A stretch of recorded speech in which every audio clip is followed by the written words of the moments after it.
Bom, saudações espaciais a todos, uma boa tarde e bem-vindos aí ao programa de seminários acadêmicos do ano 2025, aqui do Grupo de Pesquisa E2MOC do Instituto Tecnológico de Aeronáutica, o ITA.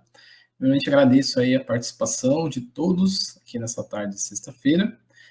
Para quem não me conhece, eu sou o professor Willer, do Departamento de Sistemas Espaciais do ITA, fundador e coordenador aqui do grupo, e também membro do Centro Espacial ITA. Além de mim, aqui na coordenação do grupo, nós temos aqui a professora Liana, do INPE, o professor Márcio Costa, do ITA, e a doutoranda Isabela Peixoto, também do ITA.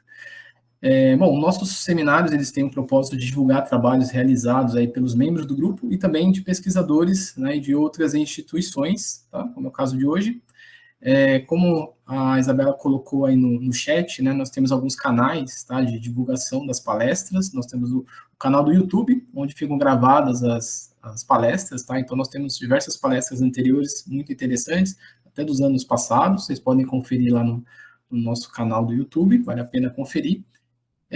Temos outros canais de divulgação, como o grupo do Instagram, no LinkedIn. Nós também temos uma lista de distribuição de e-mail, né? Quem quiser ser incluído nessa lista, é só entrar em contato aí pelo nosso e-mail, né? Colocando os seus dados, que a gente vai estar incluindo.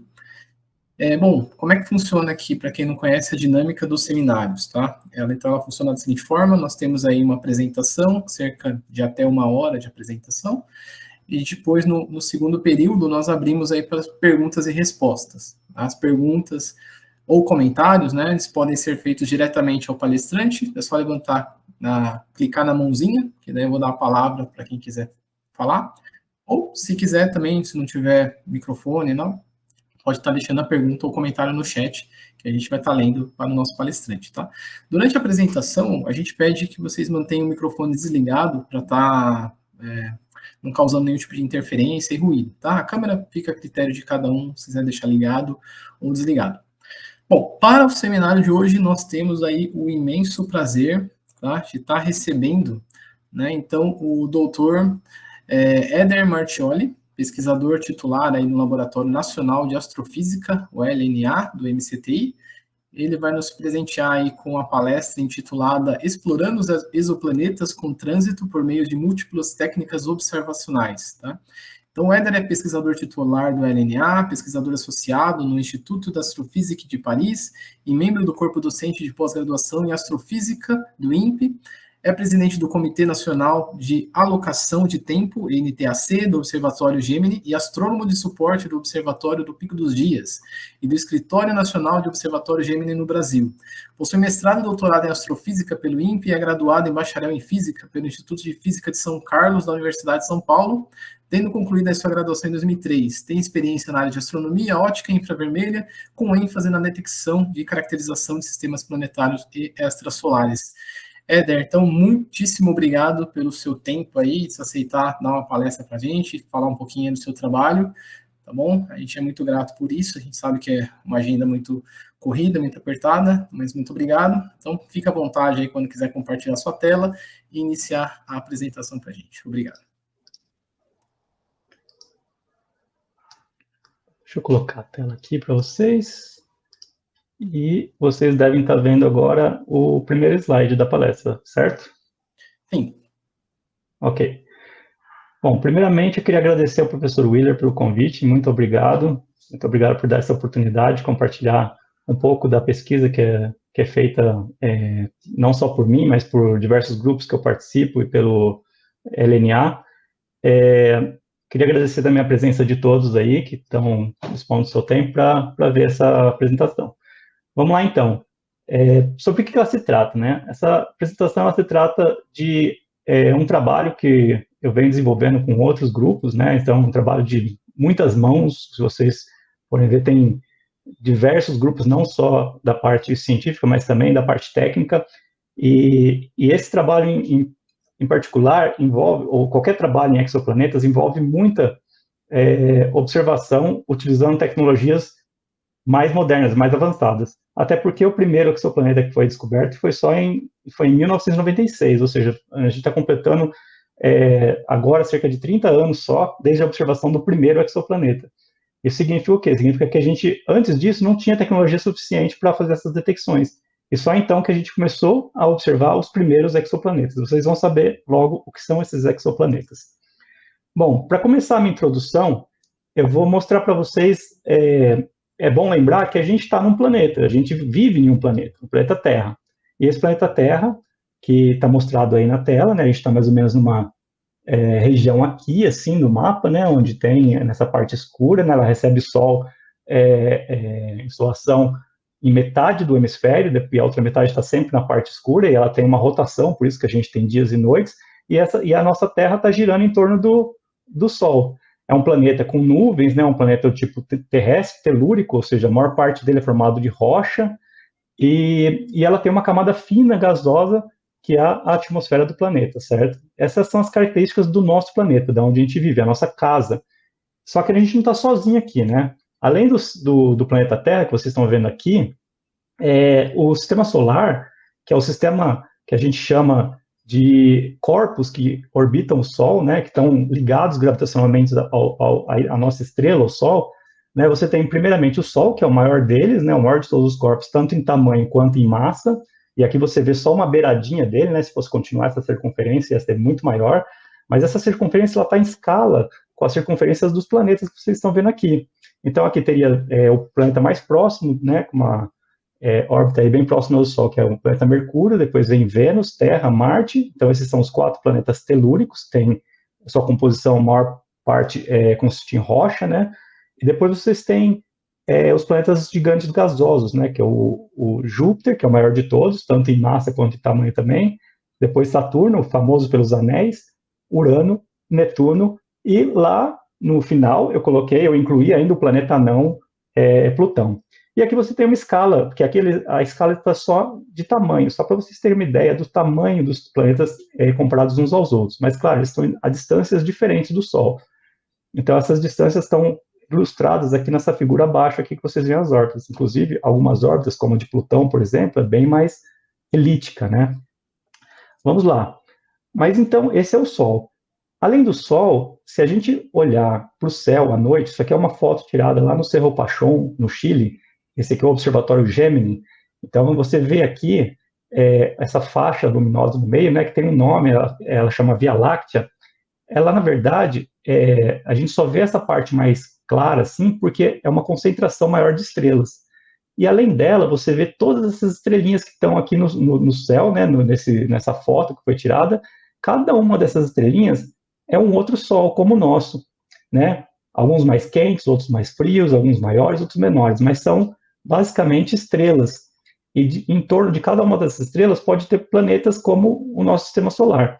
Então aí você vê que tem lugares que parece uma nuvem, né? Mas seria uma nuvem de estrelas, né? Essa concentração aumenta muito.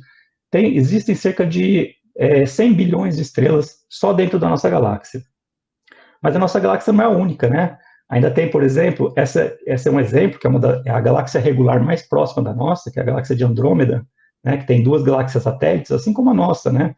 A galáxia Via Láctea também tem 2 galáxias satélites como essa.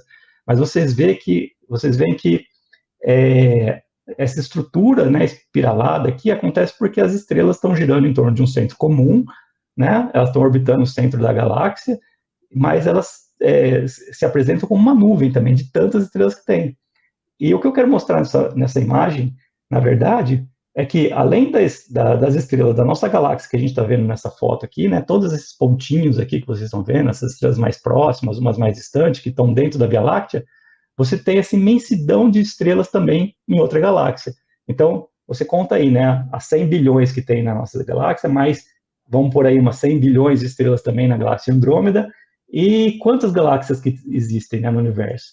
Bom, eu não vou poder falar sobre isso aqui porque não é o tema da palestra, mas eu só coloquei essa foto para exemplificar quão grande, quantas galáxias que a gente pode ter no universo. Isso aqui é uma imagem que chama, ela veio de uma ideia que com o telescópio espacial Hubble chamava Hubble Deep Field, mas essa aqui não é feita com Hubble, essa imagem foi feita com o James Webb Space Telescope, que vocês já devem ter ouvido falar.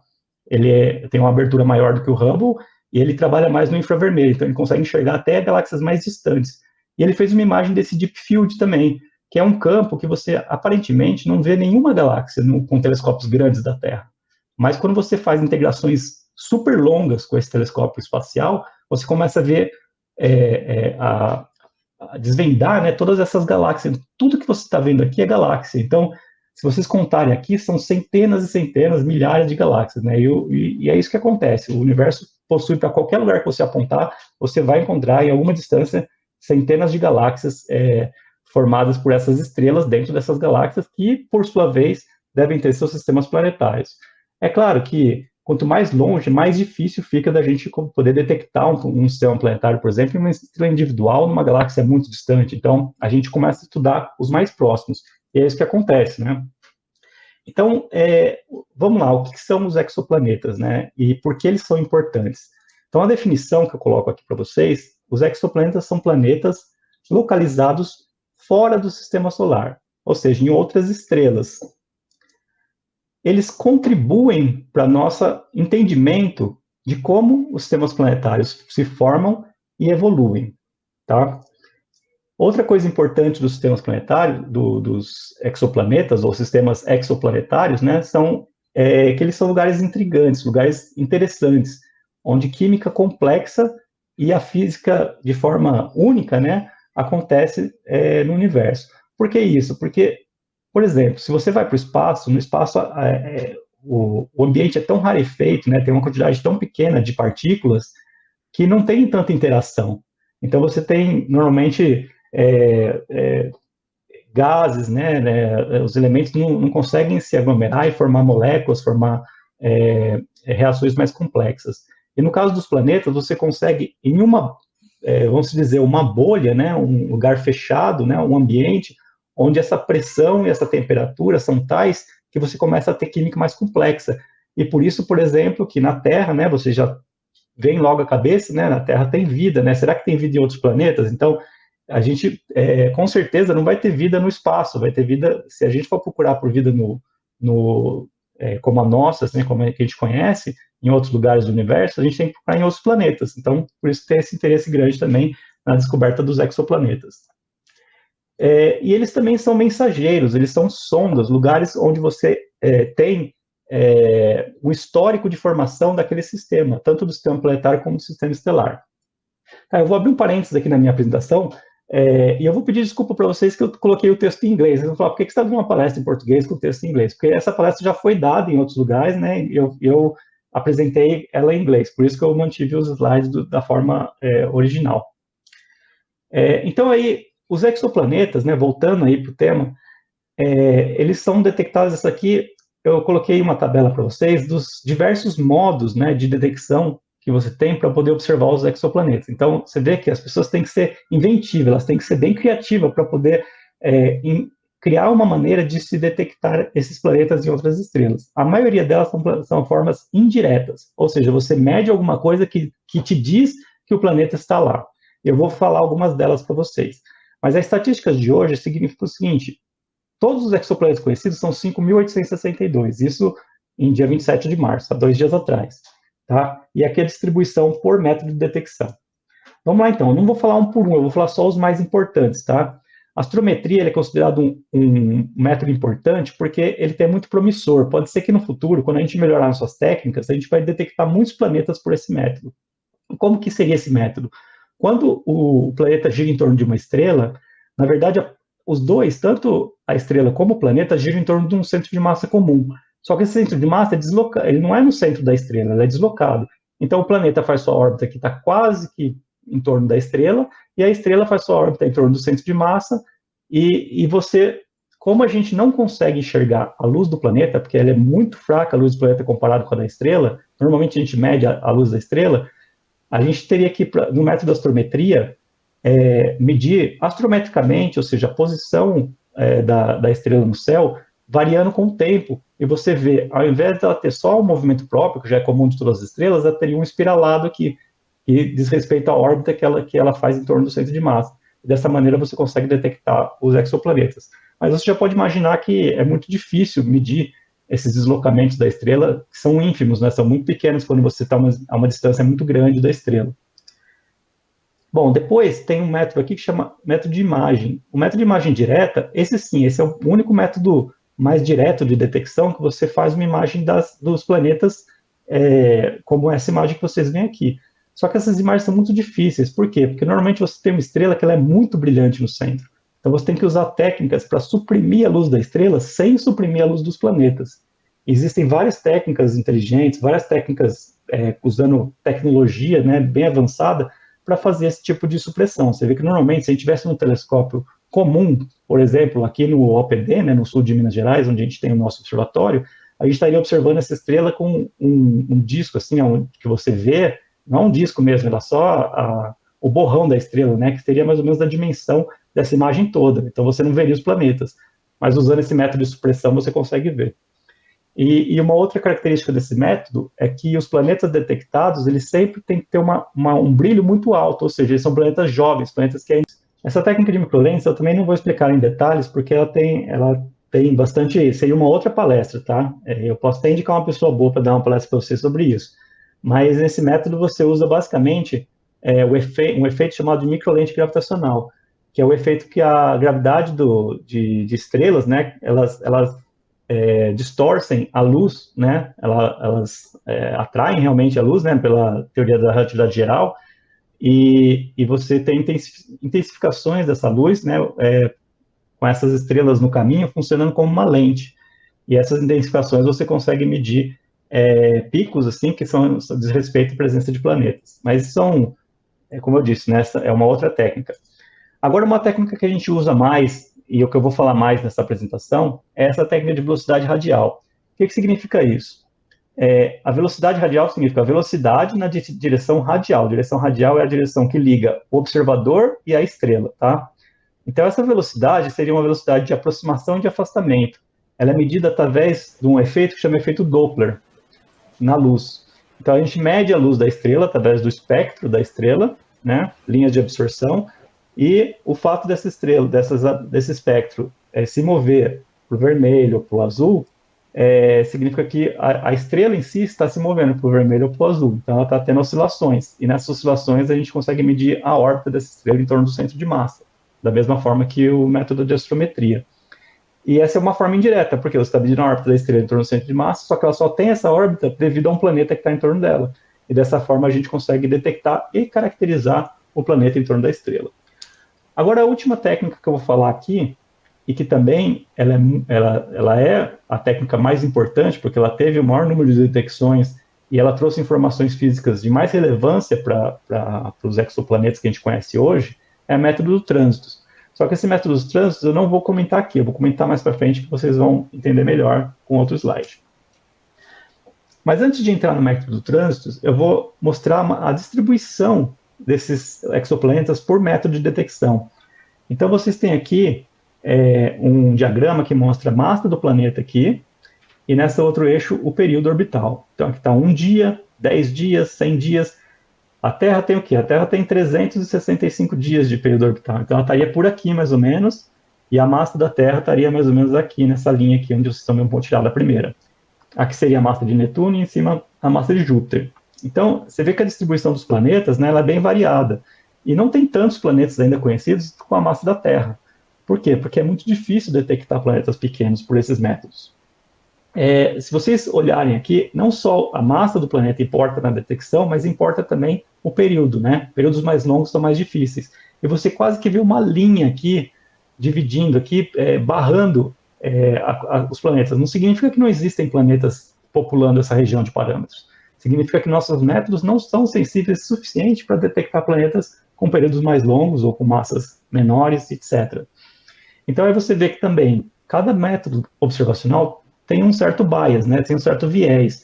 Por quê? Então aqui você vê, né, que os planetas com trânsito, que são os verdinhos, né, eles estão bem, normalmente são mais próximos, e os vermelhinhos, que é de velocidade radial, são mais distantes, mas tem uma faixa de intersecção desses dois métodos, né, que é muito interessante, porque a gente consegue medir os planetas com trânsito também com velocidades radiais. Normalmente, hoje em dia, está sendo feito isso muito, né? A gente tem vários exemplos aqui, depois eu vou mostrar para vocês. Então, uma outra coisa que eu queria ressaltar nesse gráfico aqui é que, apesar de ter essa faixa vazia aqui para o final, aqui dentro, né, a gente teria sensibilidade suficiente nos nossos detectores, nos nossos instrumentos, para detectar esses planetas aqui. Só que isso, na verdade, é uma falha natural. Não existem planetas nessa região. E aqui também você pode ver que tem um aglomerado de planetas aqui, um aglomerado aqui, e aqui não tem muitos. Então, isso aqui também é uma falha natural na formação dos planetas. E esse tipo de coisa que a gente começa a tentar entender. Por quê? Porque você tem uma população de exoplanetas que é suficiente para te mostrar um processo de formação planetária, e aí você começa a tentar entender qual processo que está dominando, qual processo que está sendo agindo na formação dos planetas para poder formar esse tipo de estrutura aqui na distribuição dos planetas. Tá, se eu for falar para vocês, mas esses planetas devem estar concentrados em algum lugar. Não, as detecções de exoplanetas hoje, elas estão espalhadas em todo o céu. Isso aqui é um mapa em coordenadas galácticas, tá? Então a galáxia fica no centro do sistema de coordenadas, o centro da galáxia, da nossa galáxia fica no centro do sistema de coordenadas, e aí você tem aqui as latitudes e longitudes galácticas. Em alguns lugares, por exemplo, nesse campo aqui, que era o campo Kepler, né, de uma missão que ficou dedicada a esse campo, claro, teve muito mais detecções. Ou nesse campo aqui, que é o campo de microlentes. Por quê? Porque as microlentes são mais frequentes num campo rico, né, de quantidade de estrelas no caminho para poder fazer o efeito de lente. Bom, essa figura aqui, ela é talvez um dos principais resultados científicos que veio da missão Kepler, que foi essa missão que eu acabei de mencionar, que olhava para aquele campo. Mas que também é talvez na minha opinião, ela mereceria até mais o prêmio Nobel, né, esse tipo de trabalho aqui, do que a primeira detecção dos exoplanetas. Mas como a primeira é sempre simbólica, né, então a gente em 2019 teve o prêmio Nobel em Física dado para os astrônomos que detectaram o primeiro exoplaneta, em 96. Mas esses resultados são tão importantes quanto. Por quê? Porque aqui você tem nessa tabela aqui a taxa de ocorrência de planetas, né? Então, a primeira vez que a gente consegue medir qual que é a frequência de ocorrência de planetas. Porque naquela hora que eu mostrei para vocês aquelas galáxias, aquele monte de estrelas, e falei que cada uma delas pode ter planetas, a gente não sabia até então qual que é a quantidade de planetas que a gente esperaria, né, estatisticamente, dentro de cada um desses sistemas, de cada uma dessas estrelas. E hoje a gente sabe, só que a gente não sabe, isso não está completo ainda, né, tem alguns, isso aqui também está em dimensão aqui, é o raio do planeta no eixo Y, né, e o período orbital no eixo X. Então você vê aqui, o que é mais verde são probabilidade maior de existir aquele planeta, e mais vermelho é uma probabilidade menor. E quando está cinza é porque não foi possível fazer a medida com uma certa confiabilidade. Então você vê aqui que para alguns tipos de planetas, né, e aqui eu separo os tipos de planetas, né, planetas do tipo terrestre, para períodos curtos a gente conseguiu medir, mas não para períodos muito longos. Ou seja, uma Terra, por exemplo, a gente ainda não sabe qual é a frequência de planetas igual à Terra no universo. Mas a gente sabe que um planeta igual à Terra tem uma frequência, por exemplo, de 6% de ocorrência, ou de 10%, se ele tiver entre períodos entre 32 dias, 64, 128. E assim por diante. Então, esse mapa te dá toda essa informação. Então, a gente tem aqui um outro tipo de planeta, que é talvez o mais frequente de todos os planetas, né, que está aqui o verde mais escuro, que são as superterras. E são terras mais ou menos 5 vezes o tamanho da Terra. Então, são planetas que não são nem tão grandes quanto Netuno, Urano, mas também nem tão pequenos quanto a Terra. Isso é um tipo de planeta que a gente não conhecia até conhecer o primeiro exoplaneta. Então, há 30 anos atrás, a gente não sabia que existia esse tipo de planeta no universo. Hoje a gente sabe que existe e que são os mais frequentes. Aí tem outros tipos, né? Os tipos de mini Netuno, né? Que também é um tipo que a gente não conhecia. Tem os tipos Netuno, que esses sim são parecidos com o do Sistema Solar, Urano, Netuno. Júpiter, que é parecido com Júpiter e Saturno, e ainda tem os super Júpiter, né, que está bem no topo tá misturado aqui porque está em raios. Se tivesse em massa a gente teria, porque chega num certo raio, os planetas não crescem mais e começam a crescer em massa, e aumenta a sua densidade. Então eles estão misturados aqui, mas aqui tem tanto Júpiter como super Júpiter, que também são tipos de planetas que a gente não conhecia do Sistema Solar. Aqui é uma outra forma de ver esses mesmos resultados, só que de uma forma gráfica, né? e que separa entre os tipos de planetas aqui, né? E você vê, é bom olhar esse gráfico que a gente consegue comparar. Então, aqui é a quantidade de planetas a cada 100 estrelas, né? Em intervalos de período de 0,2. E aqui são os períodos orbitais, né? Até 300 dias. Então, você vê que, como eu disse anteriormente, né? As terras são bem frequentes, né? As superterras, na verdade, terras não estão colocadas aqui, só superterras. Superterras são bem frequentes, principalmente para períodos mais curtos. Subnetunos também são bem frequentes, e depois os Júpiter e Saturno, comparado com isso, não são tão frequentes quanto os dois aqui, elas aumentam com frequência conforme fica mais distante. E até é um pouco intuitivo, né? Você tem planetas gigantes formados do material principal da estrela, que é hidrogênio e hélio, né, que é o caso de Júpiter e Saturno. E o hidrogênio e hélio próximo à estrela, ele evapora, ele é arrastado pelo vento estelar, pela radiação, e mais externamente à estrela, eles conseguem se aglomerar e formar os planetas. Então, essa é uma tendência que a gente já esperaria, né? A gente só não esperaria que encontraria realmente planetas próximos, né? Mas a migração planetária foi a física que a gente acabou encontrando para poder explicar esses planetas gigantes que se formam próximos à estrela. Se formam, não, eles se formam distantes e depois eles migram, né, por perturbações gravitacionais com outros corpos ou com o próprio sistema, ele entra para dentro do sistema e fica em órbitas mais curtas. Bom, aqui, se você me perguntar, mas isso é igual para todas as estrelas? Não, depende, né? Os astrônomos costumam classificar as estrelas em letras, né? Então, essas letras que significam o quê, né? A estrela M são estrelas mais frias, K são estrelas um pouquinho mais quentes, depois G é do tipo solar, mais quente, depois F são mais quentes ainda. Então, está em ordem de temperatura aqui. E também, na mesma ordem, aumentando a massa também. Então, as estrelas M são menos massivas, as estrelas F são mais massivas. Então, aqui você vê que as estrelas mais massivas são menos prováveis de ter planetas, e as menos massivas são mais prováveis. Então, os planetas, eles gostam de se formar em estrelas mais frias e em estrelas menos massivas, tá? E isso, assim, tem vários motivos que pode se pensar, né? Pode se pensar na interação, né? Porque tem menos interação, ou seja, você tem uma estrela que interfere menos no sistema e consegue deixar ele se formar mais livremente. Então, os planetas se formam e se mantêm, né? Porque pode ser que eles se formam também nas outras estrelas, mas acabam migrando, acabam interagindo a interação é muito alta e ele acaba caindo na própria estrela, né? E não permanece no sistema.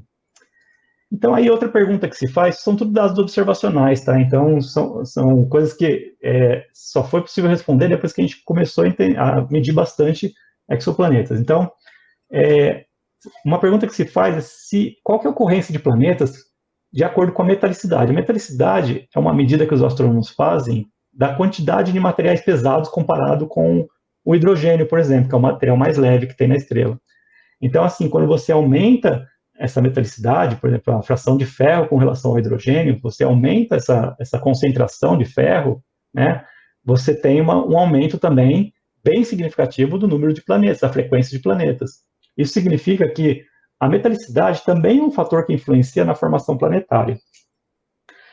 E aqui tem uma outra forma de olhar para esse gráfico aqui, mas olhando agora para a massa do planeta, né? Então, quando você tem uma média, né, da metalicidade para a formação, isso para uma amostra grande de todos os exoplanetas, né, você vai vendo que para massas menores, né, para massas maiores, né, para o tipo de Júpiter aqui, né, que são a maior quantidade, né, as menores barras de erro aqui que você tem de maior população detectada até hoje, por causa da facilidade de detecção, você tem metalicidade mais alta. Então, realmente, a média da metalicidade fica alta para esses aqui. Mas quando você vai para planetas menores, né, com o tamanho da Terra, por exemplo, a metalicidade não importa muito.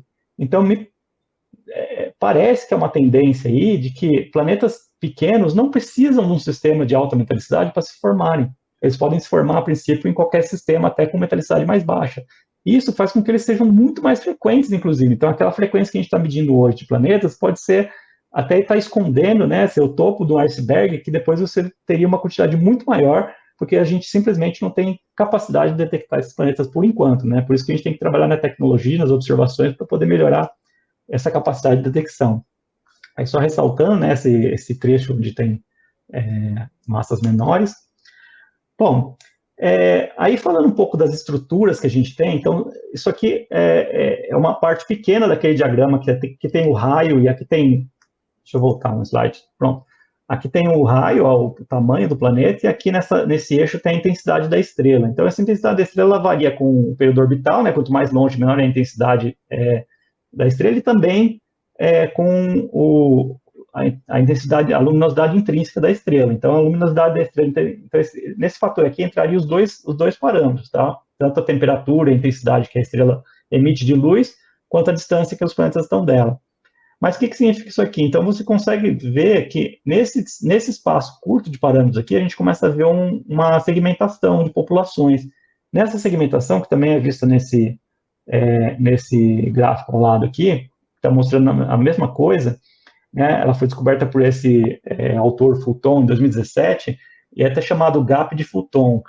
Ele é uma segmentação intrínseca do sistema. Fala assim, algum processo de formação aí aconteceu para não deixar os planetas ficarem nessa posição. Eles ou querem ir para lá ou querem vir para cá, né?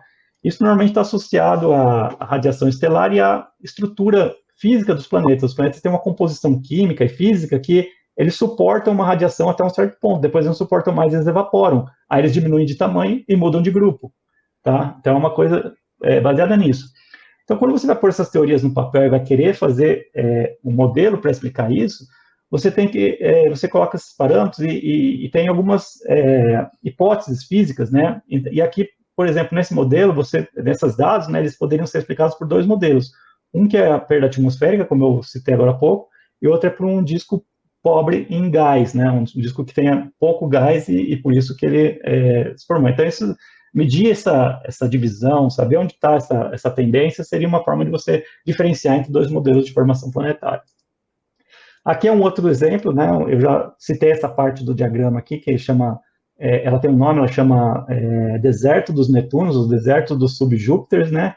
Por que deserto? Porque você não encontra quase nenhum planeta aqui, e isso é devido aqui, né? O planeta Júpiter, por exemplo, né? Que ele está a uma distância muito grande da estrela, isso aqui seria no plano período orbital e massa, ele vai ter uma migração, né? Então, todos que estão aqui dentro, que são grandes, eles tiveram migração. Então, eles migraram até um certo ponto. Por quê? Porque se eles passarem desse ponto, a estrela esquenta demais ele vai perder a camada externa dele, ele vai diminuir de tamanho e vai mudar de grupo.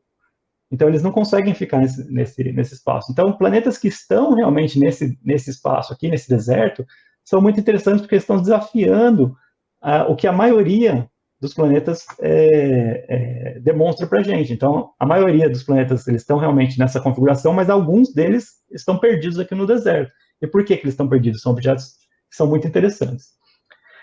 Bom, então, nessa primeira parte da palestra, eu falei... Caiu o compartilhamento da tela. A gente está vendo você agora. Tá, eu vou pôr de novo aqui, vamos ver se consegue... Caiu há muito tempo ou acabou de cair? Acabou de cair. Tá. Então, vamos lá. Então...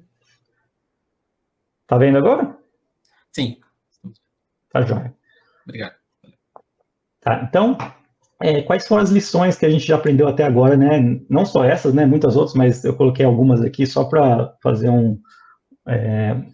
ressaltar, né? Então, os planetas são muito comuns, né? Em particular, planetas pequenos parecem ser até mais frequentes do que planetas grandes, né? Estrelas de baixa massa, né? Formam planetas mais facilmente, né? Com uma fraca dependência da metalicidade. Então, planetas eles evoluem por diferentes caminhos, né, que são definidos pelo tamanho inicial, pela órbita, pelo tipo estelar e pela química do planeta. E o destino dos planetas é impactado pela evaporação, por interações dinâmicas e por outras condições físicas no sistema, né? Por exemplo, o campo magnético, a binariedade, né? Se é uma estrela binária, se é uma estrela sozinha e por aí vai. Então, aí são algumas lições que a gente tem aprendido com os planetas, né, nessas pesquisas. Então, vamos lá.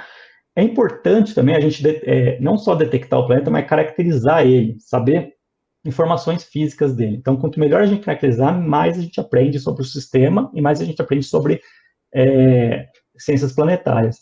E nesse caso, os planetas com trânsito são os melhores planetas, né, para fazer esse tipo de medida. Por quê? Porque eles fornecem, né, um período orbital mais preciso, um raio do planeta mais preciso. Não tem nenhum outro sistema que tenha uma precisão no raio do planeta como a dos trânsitos, e obtendo a massa por outros métodos, como de velocidade radial, você pode obter a densidade do planeta e a estrutura física dele.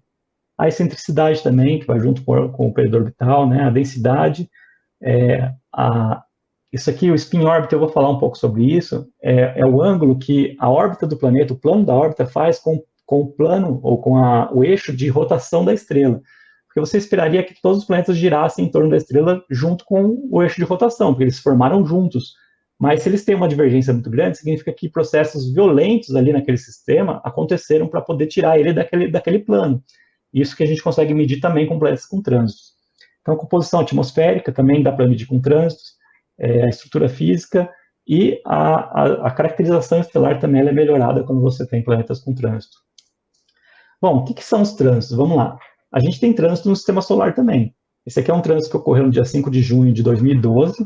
Vocês não vão ver mais um trânsito de Vênus, nem eu vou ver, porque ele só vai acontecer agora, não sei quando, 2100, alguma coisa, sei que vai demorar bastante. E nesse caso que a gente viu esse trânsito de Vênus, né, e ocorre trânsito de Vênus, ocorre trânsito de Mercúrio, o planeta passou na frente do Sol. Então aqui é o disco solar, então tem manchas solares que vocês estão vendo aqui, e o planeta passando. E nesse caso aqui, foi observado com muito detalhe, né, você vê até a fina atmosfera de Vênus, aqui dá para ser vista nessa imagem, né, ou aqui ela entrando no disco solar, né, então isso aqui é um exemplo real de trânsito aqui no sistema solar. Mas nós estamos medindo isso nos sistemas exoplanetários. Então, quando você mede uma estrela, você não está vendo o disco dela, você vê no telescópio só a luz que chega dela. Então, uma forma interessante de medir os trânsitos é simplesmente você fazer o que a gente chama de curva de luz. Ou seja, você acompanha o brilho da estrela no tempo, né, que é o tempo, que é o brilho, e você vai medindo com muita precisão quando esse brilho decai e faz uma forma bem característica, que é a forma do trânsito, que a gente chama. Então, nessa forma do trânsito, a gente faz um modelo, que é essa linha em vermelho, que você consegue, com esse modelo, caracterizar o planeta, caracterizar a estrela e fazer várias caracterizações.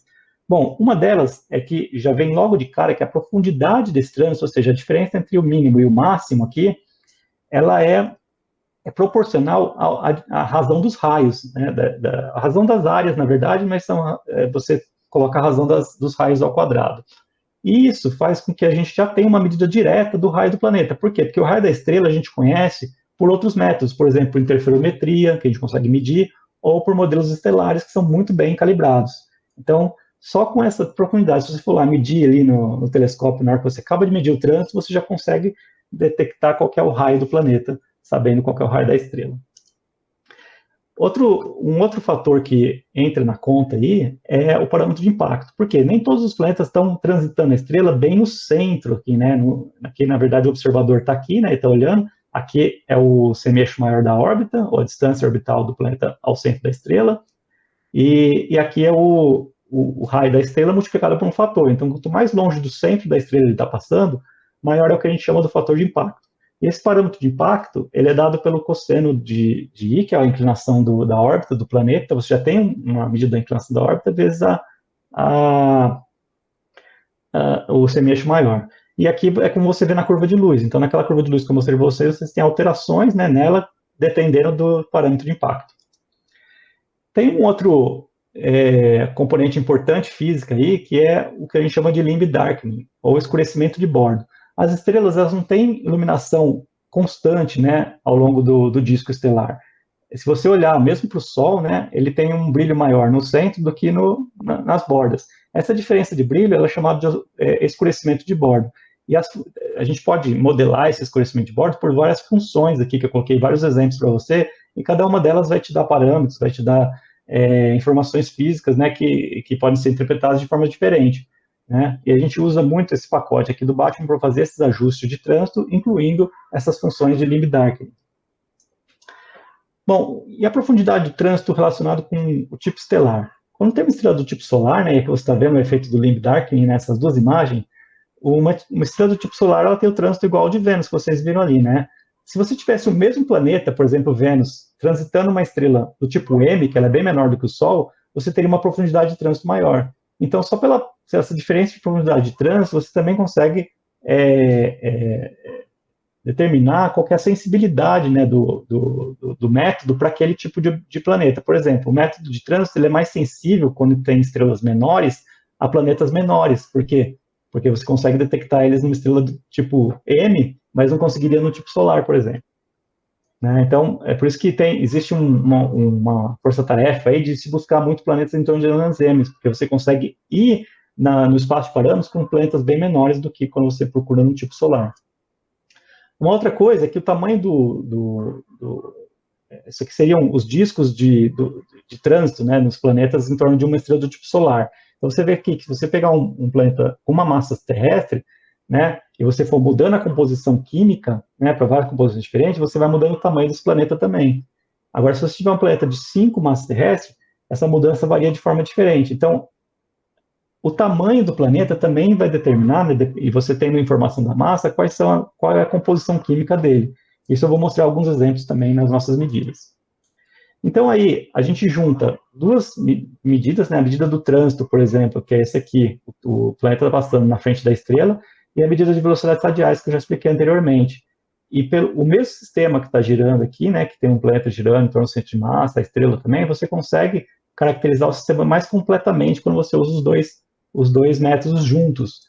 E no caso, no método do trânsito, você tem uma dependência temporal, que é basicamente a distância ao centro da estrela, né, e tem aquelas equações que usam equações clássicas de Kepler, e aqui a mesma coisa, se você utilizaria as mesmas equações de Kepler, mas para a velocidade, não mais para a distância da estrela ao centro onde está medindo. E dessa forma você pode juntar todos, porque tem parâmetros comuns, né? O F, o ômega, várias excentricidade, né? Todos eles são parâmetros comuns, que são parâmetros orbitais. E você faz um ajuste combinado dos dois dados para você poder ter essas informações. Bom, só para dizer que o método de velocidade ele é um método sensível à massa, coisa que não é o método dos trânsitos, então ele é um método importante para combinar com o trânsito, porque você consegue ter a informação da massa do planeta. A astrometria pode ser usada em conjunto também. Se a gente tiver um dia informação ou um instrumento capaz de medir a astrometria com uma precisão suficientemente boa, você consegue combinar os três métodos para fazer essas medidas. A gente tem um caso que a gente combinou dados do Gaia com um sistema usando trânsitos e velocidades radiais. Bom, e aí mostrando outra técnica, que é aquela técnica que eu falei para medir a inclinação do ângulo da órbita com relação ao eixo de rotação da estrela. Você mede a velocidade da estrela, né? Você está medindo a velocidade da estrela, que essa curva aqui, 0, seria velocidade seguindo uma órbita kepleriana, e aí você cria anomalias na órbita, né? Durante a passagem do trânsito. Por quê? Porque a estrela também está em rotação. Essa rotação da estrela tem uma soma, né, de todas a emissão da estrela aqui, e aqui, né, em direções diferentes de rotação. Então, quando você está tendo trânsito e você tampa uma parte que está rotacionando, se aproximando da gente, você tem um excesso de velocidade para o vermelho. Depois você, ao contrário, você tampa a parte vermelha, você tem um excesso de velocidade para o azul, e assim você mede durante o trânsito, né, na passagem do trânsito, que dura algumas horas, você consegue fazer a medida do efeito Rostemi-Loeffler, chamado. Esse efeito aqui, ele pode, quando você mede ele, se o planeta passa no mesmo plano, ele dá uma curva bem comportada. Se ele passa com um ângulo grande de inclinação com relação à rotação da estrela, você tem uma curva bem diferenciada, porque ele fica menos tempo na parte azul do que na parte vermelha. E aí tem vários parâmetros que você pode obter também para fazer um ajuste quando você modela esse tipo de sistema.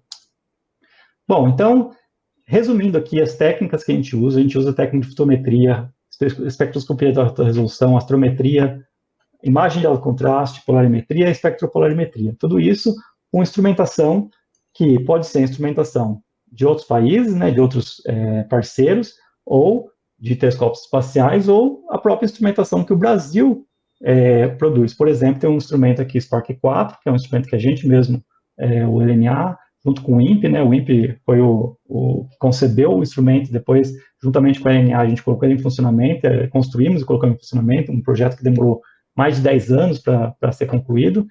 E tem outros instrumentos que a gente participou também, por exemplo, o instrumento GHOST do Gemini, né? Que são instrumentos importantes e que a gente tem participação para poder, o Spiru também, né? Que eu vou falar um pouquinho. Bom, Então, a nossa exploração, essa parte eu vou passar bem rápido, vai ser os últimos 10 minutos, então vai ser voando, né? Não tem muito tempo para falar, mas só para vocês verem o que a gente andou fazendo com essas técnicas todas para fazer essa exploração dos sistemas extrasolares.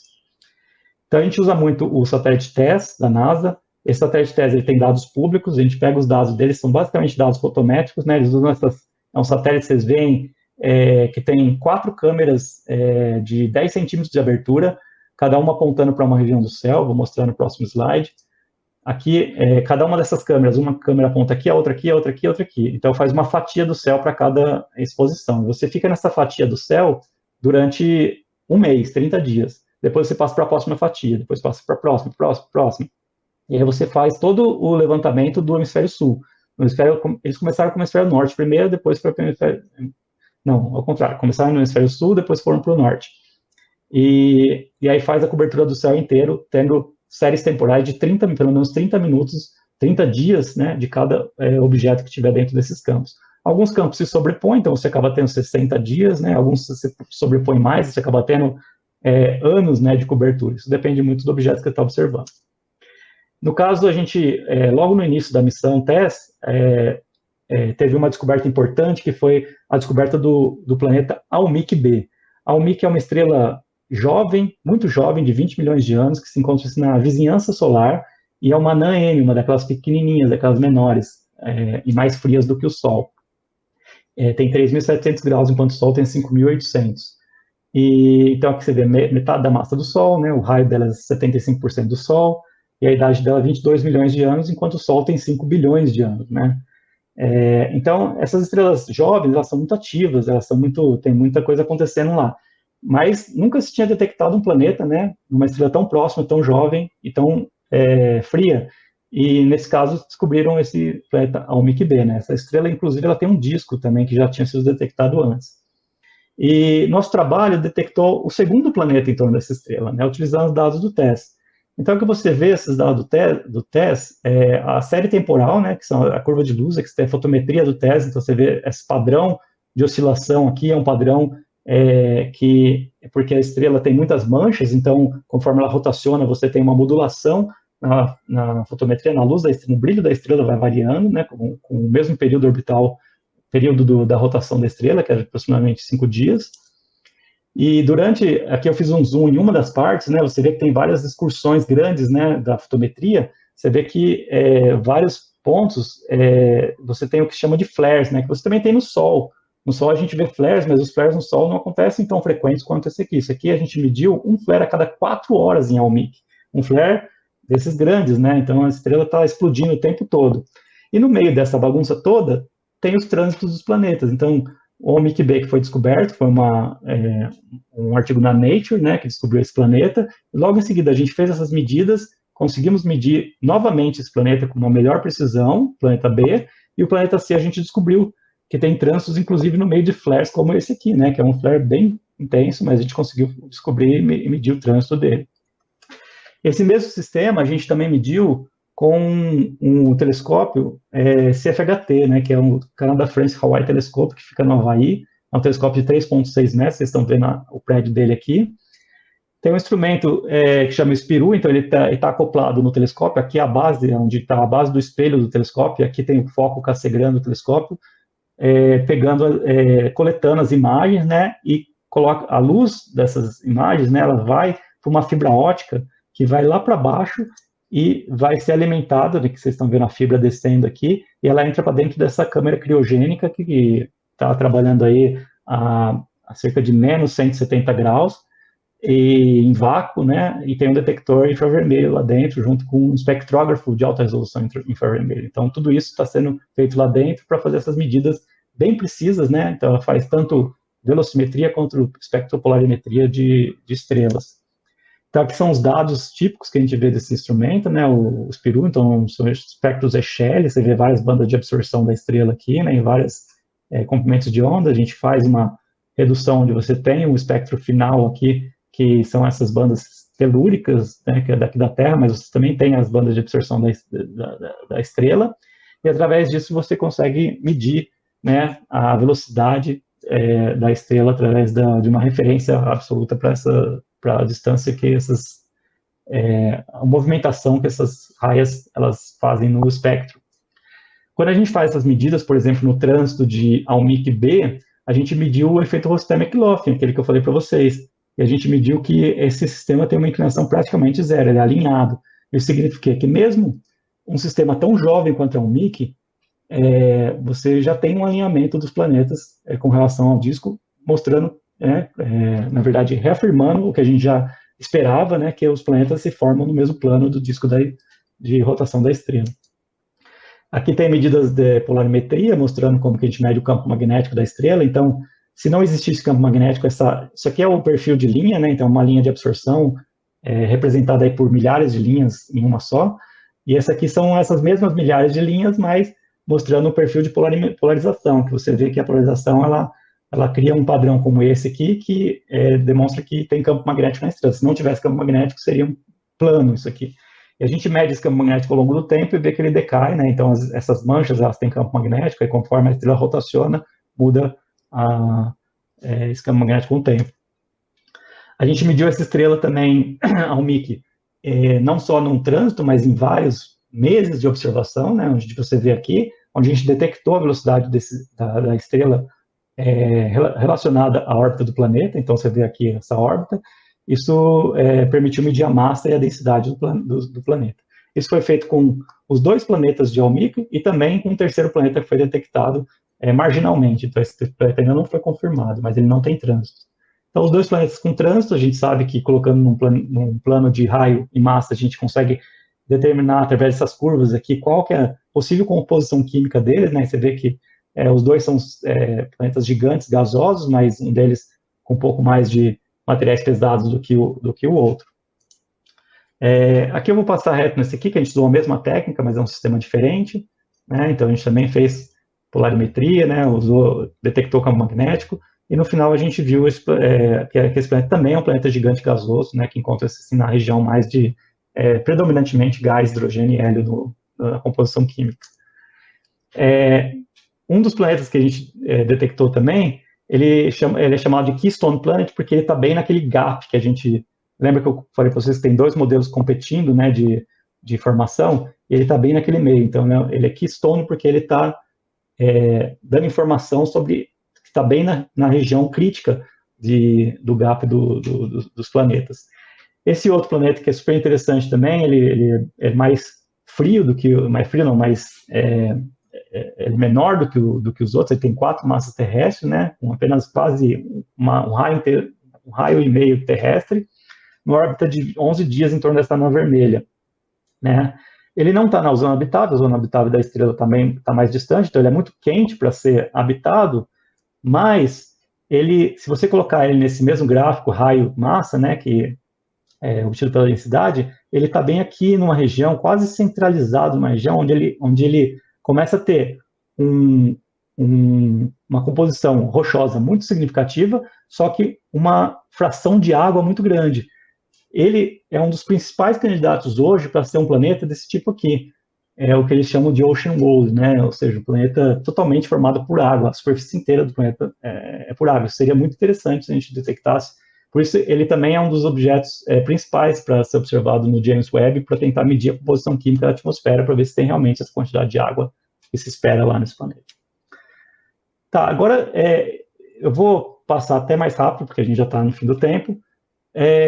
Mas então aqui tem outros planetas que a gente detectou em torno de gêmeas solares, então são estrelas bem parecidas com o Sol, né? Isso facilita muito a detecção, porque você consegue medir os parâmetros estelares com muito mais precisão, porque a gente conhece elas porque são parecidas com o Sol, então aí depois você vai transferir isso para os parâmetros planetários, te dá uma precisão maior na determinação desses parâmetros, né?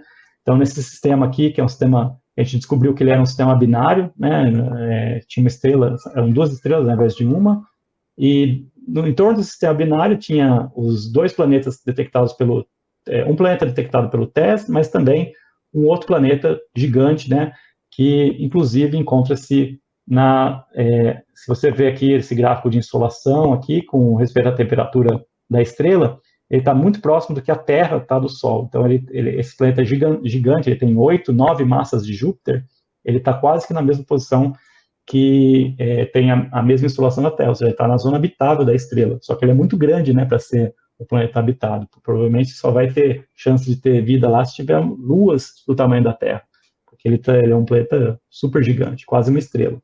Aqui está a órbita desse planeta, também é uma órbita excêntrica, né, então ele passa pela zona habitável, fica um tempo fora da zona habitável, depois volta. Essa parte eu vou passar, para vocês não ficarem muito chateados aí, porque eu estou falando demais. Então, é outro planeta que a gente detectou. Esse planeta é interessante porque ele está bem, foi um artigo que a gente publicou no ano passado, ele está bem no meio também do gap dessas duas populações, então ele está no deserto dos subjúpiters, acaba se tornando um planeta interessante por isso também. A gente estuda a parte de radiação, como que é, então a gente viu que ele está no meio das populações, que realmente ele é possivelmente fisicamente explicável, mas ele não ele não faz parte de nenhuma população grande de planetas, ele está no meio do caminho ali, né? Então é um caso interessante para ser estudado também, né? Aí, outros instrumentos que a gente usa, o espectrógrafo, né, GHOST, então eu vou passar reto só para mostrar uma outra detecção do efeito Cosmic Locking que a gente tem aqui, né? A gente usa também técnica de tomografia, né? Então a gente tem essa passagem do trânsito para esse planeta WASP-108b. Né? Esse mesmo planeta foi detectado com o Gemini, que é um telescópio de 8 metros no Chile, e também pelo nosso telescópio de 60 centímetros aqui no OPD, que a gente observou o trânsito dele muito bem bonitinho, observado ao mesmo tempo que foi observado com o Gemini. Né? Com o Gemini, que são espectros, a gente consegue ter um trânsito por canal espectral, então depois a gente consegue tentar fazer detecções atmosféricas nesse planeta também. E, por fim, um instrumento novo que a gente tem, eu comentei com vocês, da Spark 4, que é uma câmera de 4 canais, então são 4 canais simultâneos que tiram imagens do céu, em 4 bandas fotométricas. Então a gente pode, eu vou passar direto, eu só vou mostrar a figura. Então nessa figura a gente observou o OSP-4b, que são 4 trânsitos, porque são 4 canais, um em cada cor, um em cada banda, G, R e Z, e aqui são as 4 imagens desse objeto, e você vê os trânsitos bem medidos aqui. Um outro exemplo é esse outro sistema WASP-50b, que a gente também mediu os trânsitos, aqui são os trânsitos medidos com o TESS, então para ver que a gente tem precisão comparável no Observatório do Pico dos Dias, a gente consegue precisão fotométrica comparável com o que a gente obtém com várias e várias visitas do telescópio espacial TESS. E é isso, algumas perspectivas de sistemas que a gente está estudando, né, basicamente estrelas em torno de anãs M, e também passagens de trânsito que a gente observa com mais cuidado para poder tentar caracterizar melhor esses planetas. Então, muito obrigado. Estou aberto agora a perguntas, se vocês tiverem alguma dúvida. Opa, muito obrigado, Éder, por essa excelente aula que você deu para a gente, cara. Muito boa mesmo, muito bacana aí, muito maravilhosa a sua apresentação, cara. Bom, antes de abrir para perguntas aqui, pessoal, gostaria de novamente reiterar, pedir desculpas aí para todos pelas ocorrências que a gente teve. É a primeira vez que isso aconteceu aqui nos nossos seminários. A gente vai estar conversando aí, tomando medidas para que isso não aconteça nos próximos, né? Infelizmente, vamos ter que ter algum tipo de controle de inscrição, coisa que vai gerar um pouco mais de trabalho para quem quer realmente assistir, por causa de algumas pessoas acabam prejudicando, né, outras, mas acho que vai ser necessário. Então, a gente pede desculpas e a gente vai trabalhar nisso, tá ok? Bom, então agora vamos abrir então para perguntas. Quem quiser fazer alguma pergunta ou comentário para o professor Éder, por favor, fiquem à vontade, só levantar a mão ou escrever aqui no chat. Márcio, por favor. Consegue me ouvir? Sim, estou ouvindo sim. Que ótimo. Bom, em primeiro lugar, parabenizar pela apresentação, foi fantástica. Conseguiu trazer para a gente, Éder, de uma maneira tão clara, toda essa forma, todo esse ferramental que a gente tem, né? Que eu, embora não seja da área, mas a gente acaba estudando um pouquinho, mas eu estou vendo que é um universo bem maior de possibilidades aí desse estudo de exoplanetas, né? E o que a gente pode explorar nessa parte científica.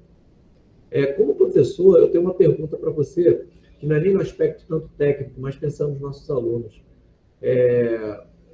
Embora é uma área tão empolgante, basta dizer que a sua apresentação foi, enfim, foi deixando mais motivado ali a levar para os alunos que um campo de trabalho na área espacial fascinante, entendeu?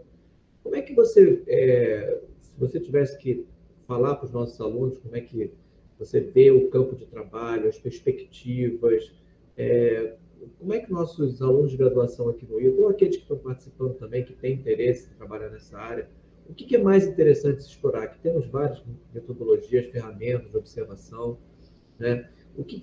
Quais são as lacunas mais interessantes ou vias mais pavimentadas para que ele encontre um sucesso interessante nessa área? Olha, isso depende para qual público, né? Para qual área que você está assim. Se você fosse de um curso de astrofísica, né? Eu falaria uma área mais voltada para.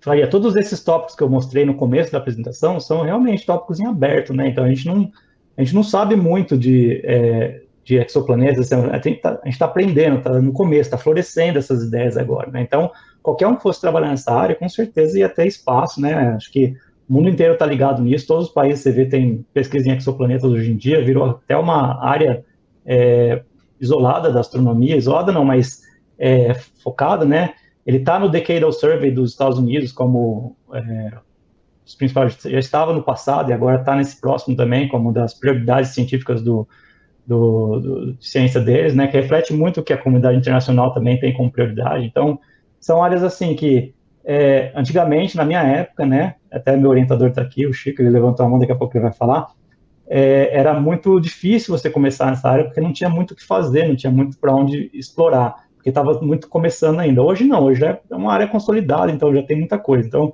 quem fosse da área científica e quiser trabalhar nessa área, eu acho que não tem problema. Agora, se você me falar mais da área técnica, por exemplo, se você trabalha com área de tecnologias espaciais ou tecnologias em solo mesmo, exoplanetas depende de melhorar a tecnologia. Vocês viram, né? A gente está limitado. A gente precisa melhorar a tecnologia. A tecnologia significa melhorar equipamentos, materiais, melhorar satélites, melhorar técnicas observacionais, melhorar software. Então, tudo isso está precisando de mão de obra. Então, isso está precisando de gente. Então, assim, qualquer um que for trabalhar numa área, fazer, vamos fazer um satélite novo tal para detectar, para trabalhar com exoplanetas. Com certeza você vai precisar entrar no limite da tecnologia para poder fazer isso. Acho que esse é o ponto, né? Então, assim, uma sugestão, se alguém quiser entrar nessa área, saiba que é uma área que está crescendo, é uma área que, ou se você for fazendo uma área que correlaciona com a pesquisa nessa área, ela com certeza está sendo uma área crescente que, e assim, acho que o foco de várias comunidades internacionais é na detecção de planetas habitáveis, né? Aquela coisa, procurar vida em outro planeta. Então, existe uma obsessão por isso.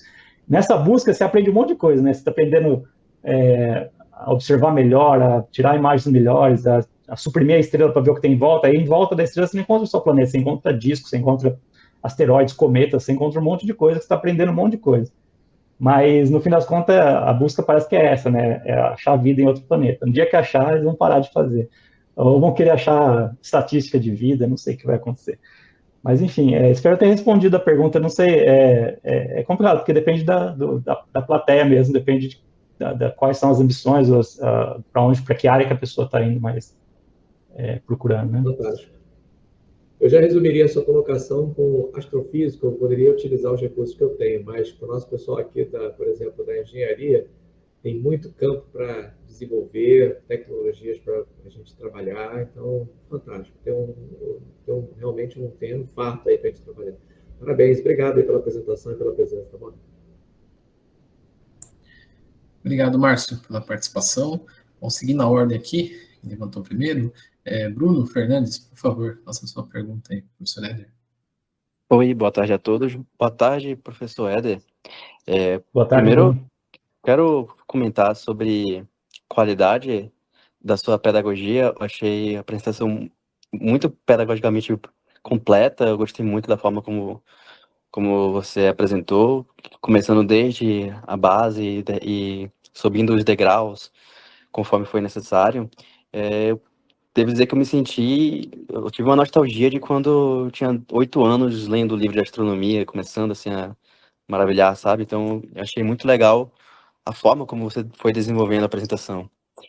E parabéns por isso, espero que ainda possa apresentar bastante o caminho e evoluir bastante a sua pesquisa. E eu tenho 2 perguntas, na verdade agora só uma, porque a pergunta do professor Márcio já foi bem o que eu iria perguntar. A minha pergunta é sobre um slide no gráfico onde havia sobre as concentrações de onde se encontram os planetas. Acho que já parou de apresentar aqui, né? Então seria uma pergunta mais técnica. Mas Eu basicamente vou colocar. onde tinham as concentrações tinha uma região concentrada em cima e outra embaixo, certo? Qual Era que lá é no esse início. aqui? Não, era mais no Esse início. aqui. Não, era um pouco mais no início. Um pouco antes. Anterior? Aham.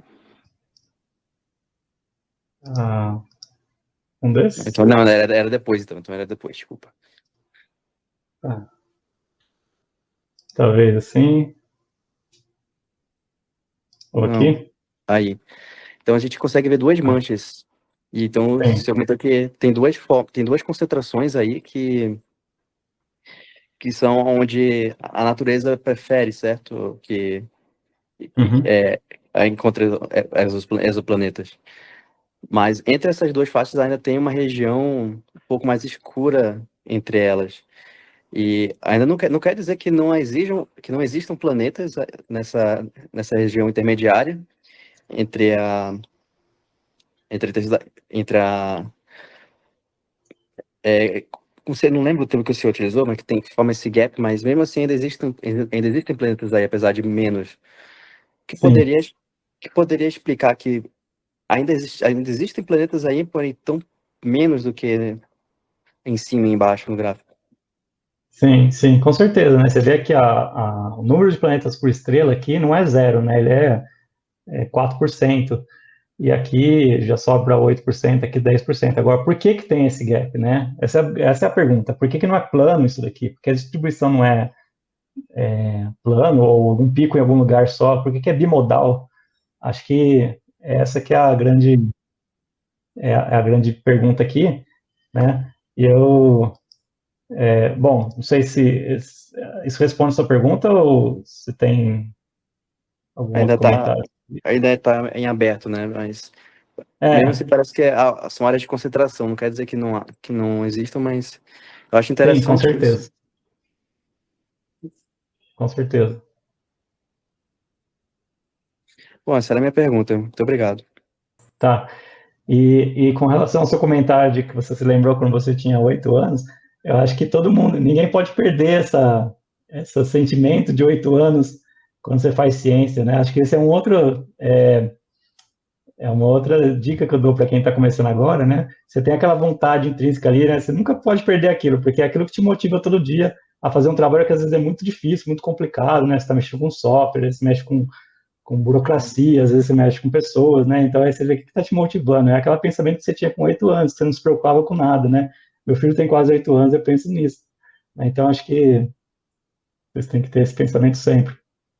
É, meu pai ele me deu bastante livro de astronomia nessa época, então acho que vale a pena seguir esse caminho. Muito obrigado, viu? Tá. Obrigado, Bruno, pela participação. Vamos seguindo aqui, então, agora é o Chico. Eu não sabia, Chico, você então é o orientador do Éder, então é um grande prazer aí, uma honra tê-lo aqui conosco. Se puder fazer uma breve apresentação aí, introdução de si mesmo. Bom, parabéns, Éder, aí pelo seu excelente seminário, né? Sempre tem uma forma bem didática de apresentar as coisas. Minha pergunta não é exatamente pergunta, sim, mas é talvez uma reflexão, considerando que o contexto aqui do seminário de vocês, né, que é bem, acho que é apropriado para a gente falar sobre perspectivas e coisas que poderia envolver um programa de pesquisa espacial no Brasil. Então, o satélite TESS, ele foi revolucionário em alguns aspectos, na medida em que, com 4 câmaras,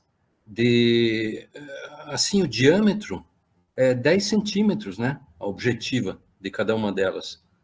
Um pequeno shift angular entre cada uma para cobrir uma área grande, daí um plano de órbita, etc. e tal, adequado para se valer de uma técnica de, digamos, fazer download de dados que são tratados a bordo e, para algumas coisas, dados que são baixados com resolução das imagens, né, propriamente ditas. Éder, quanto que o nosso Brasil estaria longe em termos de capacidades para ter um satélite científico parecido com o TESS ou de alguma natureza assim? Porque isso foi realmente revolucionário, né? O Kepler era mais complicado, né? Ele já era um telescópio de 60 centímetros de diâmetro, uma coisa maior. Agora, o TESS foi algo mais modesto, assim, mais uma coisa moderna, né? Quase que assim, no limite da tecnologia. Então, eu queria que você falasse algumas palavras. Isso não é propriamente uma pergunta, né?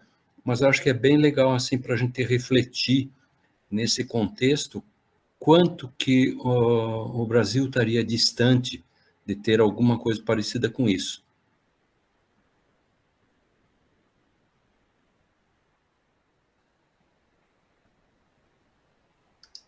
Eu estava falando, mas estava mudo. Agora sim. Olha, Chico, eu acho que a sua pergunta ela é bem pertinente aqui nesse grupo, né? Principalmente porque não sou eu que vou responder a sua pergunta, vai ser as pessoas até que estão aqui presentes do ITA, que eles sim, são envolvidos em missões espaciais, né, os satélites Itasat, né, que são tecnologias que são parecidas com a do TESS, mas acho que o meu comentário seria o seguinte: o TESS, esse satélite que vocês estão vendo aí, ele encontrou um nicho, né? Qual que era o nicho? Primeiro a primeira missão antes do TESS foi o Kepler, a gente precisava procurar planetas, a gente não pode procurar da Terra porque você tem limitações de clima, né? As noites se interrompem, então você tem uma quebra na série temporal. Então tem todo esse problema que não é eficiente para as detecções. Do espaço é muito mais eficiente, só que o Kepler estava apontando para um campo fixo. E aí você tem lá, né, o anticentro galáctico, então tem milhares de estrelas lá, você consegue ter uma estatística boa também revolucionou. Só que qual que era o nicho que faltava? Você fazer esse tipo de survey, de busca do céu todo. E para isso você não precisa de um telescópio grande, você precisa de um telescópio pequeno. As câmeras de 10 centímetros são suficientes, né? Porque você está detectando planetas nos sistemas mais brilhantes, mais próximos, que faltava isso. E por isso que ele teve tanto sucesso, né? Então ele se encontrou esse nicho. Eu acho que o problema todo é esse. Você ter tecnologia suficiente, isso vai depender do que o pessoal do ITA vai desenvolver, do INPE, né, vai desenvolver e vai conseguir fazer como tecnologia. Mas dentro dessa tecnologia que hoje a gente é capaz, ainda assim a gente precisa encontrar um nicho, que aí vai ser um nicho científico que vai ter claro, no caso do TESS, por exemplo, ele tem toda uma sistemática, né? Essa sistemática de medidas deles aqui foi muito estudada, foi muito focada nesse tema de exoplanetas, ele foi feito para isso. E uma coisa curiosa é que o TESS não detecta só exoplanetas, ele assim, essa série temporal de um mês, ela é importante para muitos e muitos outros temas científicos também. Foi focada para exoplanetas, ele detectou muitos exoplanetas, atingiu o objetivo, mas ainda assim tem outros objetivos secundários que foram estrelas variáveis, estrelas pulsantes, sistemas que variam. Hoje em dia, ela é um padrão, né? Todo mundo fala assim, mas olha lá na fotometria TESS para ver como que foi a variabilidade dessa estrela. Então, você começa a entender uma estrela, você já pergunta da variabilidade dela, e vai para usar do TESS. Então, acho que, assim, acabou sendo um negócio que deu um legado, assim, e a gente tem que sempre pensar nisso. O que a gente pode fazer, que a gente tem tecnologia e que consegue transformar isso num legado para a ciência. Obrigado, Éder. Parabéns aí pelos seminários de vocês. Só dando um pitaco aí nessa questão, que eu achei muito interessante, né? Tem um pouquinho de experiência nessa parte de projetos da engenharia espacial. Na minha humilde opinião, eu acho que são 2 pontos aí de desafios que nós temos. E nenhum dos dois envolve restrição financeira. Vejamos que a gente tem muitos gastos com administrações públicas aí que dariam para construir alguns telescópios como esse, né? Mas, no meu ponto de vista, né, eu acho que um dos problemas é a questão da gestão do projeto, sim, você montar uma equipe ali competente, você gerir o projeto, né, do início até o fim, que não é simples, né, usando técnicas de engenharia de sistemas e tudo mais. E o outro ponto é algum desafio tecnológico que nós temos que não estão documentados, aí você não encontra em livros, em papers, é mais o que a gente chama de know-how, né? É o saber fazer, né? Então, NASA, ESA, eles fizeram muitos projetos até chegar nesse, né? Eles têm um know-how. Então, primeiro você vai construindo do mais simples, né? Uma bicicleta, depois você faz uma moto, um carro, daí você vai aprendendo a fazer, né? Não queremos a gente fazer logo um satélite complexo, que vai ter questões ali, por exemplo, de apontamento, de controle, né? Nós fizemos aí recentemente o ITA-2 CubeSats, que embora foi feito todo um excelente trabalho de gestão, de engenharia de sistemas e tudo mais, nós tivemos problemas em órbita, né? Algumas coisas não funcionaram como deveriam, né? E então veja que são CubeSats ali, 6U, bem mais simples do que um telescópio. Então eu vejo que para a gente chegar nesse nível, a gente tem que ainda trabalhar um pouquinho e aos poucos, né? Tem que ir lançando, tem que ter uma continuidade, né? Vai aumentando o nível de complexidade, isso é a minha opinião. E daí você vai adquirindo esse know-how até chegar nesse ponto. Então é a questão de pessoas e o saber fazer, né? Manter uma consistência ali nos projetos. Acho que é isso que falta em termos de contexto nacional do Brasil, né? Minha opinião. Só contribuindo aí com essa questão, certo? Mas obrigado, Chico, aí pela contribuição aí na participação aí. Seguindo aqui, então, próximo, se alguém mais quiser comentar a respeito disso, também fica à vontade. Próximo aqui na lista é o Gabriel. Por favor, Gabriel, faça seu comentário. Boa tarde. Então, estão me escutando? Sim, estamos sim. Sim. Certo. Então, pois é, eu realmente foi uma apresentação fantástica. Eu agradeço novamente, assim como foi feito. Uma coisa que eu tenho um comentário e duas perguntas, na verdade. Uma coisa que me surpreendeu de início foi naquele slide de técnicas para detecção de exoplanetas. Eu acho que eu só conhecia realmente aquela de radial de trânsito. Me impressionou muito que já houve algum exoplaneta detectado através de acho que até que era imaging, né? Ou seja, tirar uma foto direta. Eu acho isso muito diria até assombroso, assim, enfim, puxando o limite da tecnologia. E uma coisa que eu tinha uma pergunta especificamente sobre essas técnicas é se, por exemplo, muitos desses sistemas de planetas, imagino, são sistemas multiplanetários, e se a presença de vários planetas altera de alguma forma essas técnicas de detecção, sei lá, como é que você detecta sei lá, um trânsito é de um planeta ou não de outro, aquela técnica mesmo de velocidade radial. Eu acho que faz sentido quando você tem um sistema dois corpos, mas quando você tem vários planetas, como é que isso funciona, assim? Isso não ficou... Me parece algo não trivial, assim, algo muito mais desafiador. Obrigado pela pergunta, Gabriel. Acho que é uma pergunta bem pertinente. Principalmente porque a gente descobriu que, sim, a maioria dos sistemas, tem muitos sistemas, né? Não diria a maioria, mas muitos sistemas são múltiplos, então você tem realmente presença de mais corpos. Principalmente nesses sistemas com estrelas menores, com estrelas de baixa massa, assim, é muito comum, 1, 2, 3, até 7, 8 planetas, né? Mas a dificuldade na detecção, às vezes, ela até cria oportunidade de detectar outros, né? No caso, por exemplo, do planeta com trânsito, você tem um time muito preciso da passagem do trânsito, né?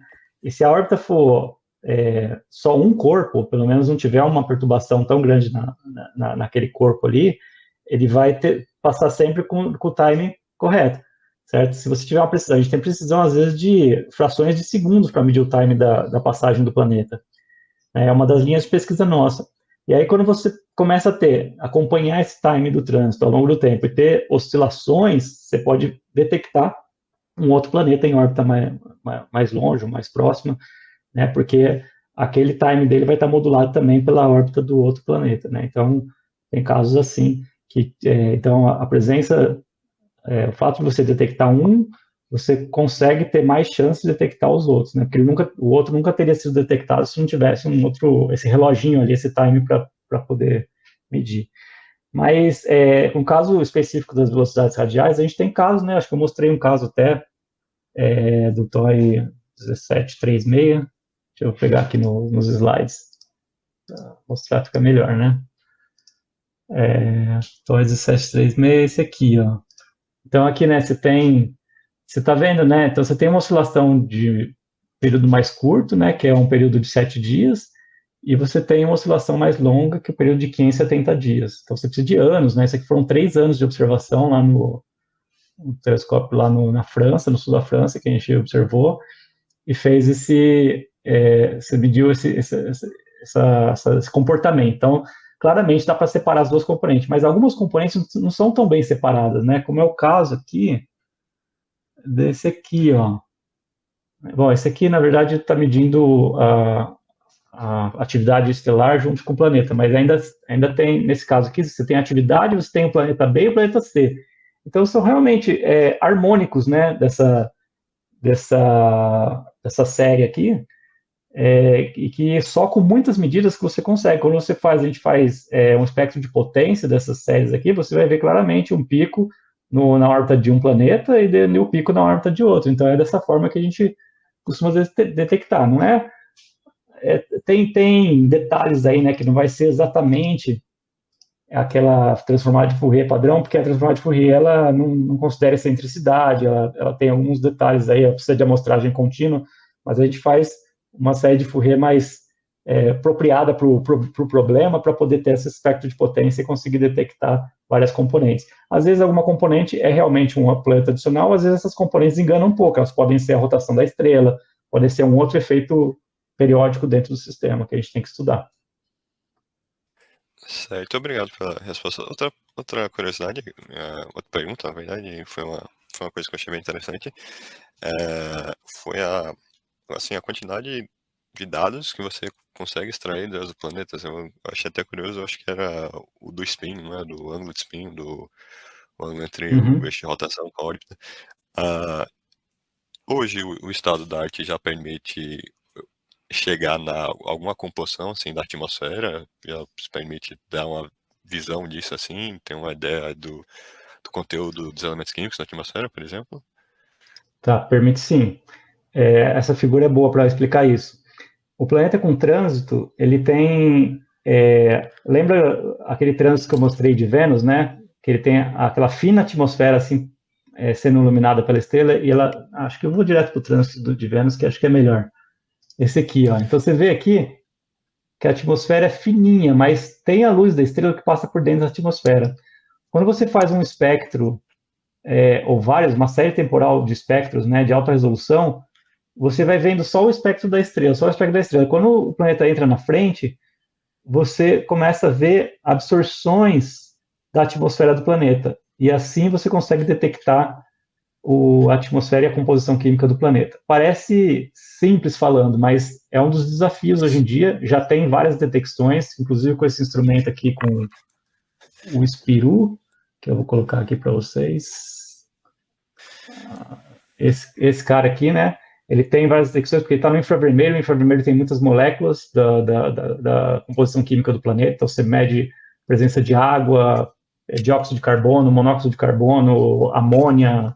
Todos esses componentes você consegue medir com esse instrumento aqui, né? No caso, instrumentos mais no óptico, que não entre 300, 400 nanômetros até 1000 nanômetros, a gente detecta mais átomos. Então, são atmosferas de planetas mais quentes, porque eles já dissociam as moléculas em átomos e é assim que você detecta isso.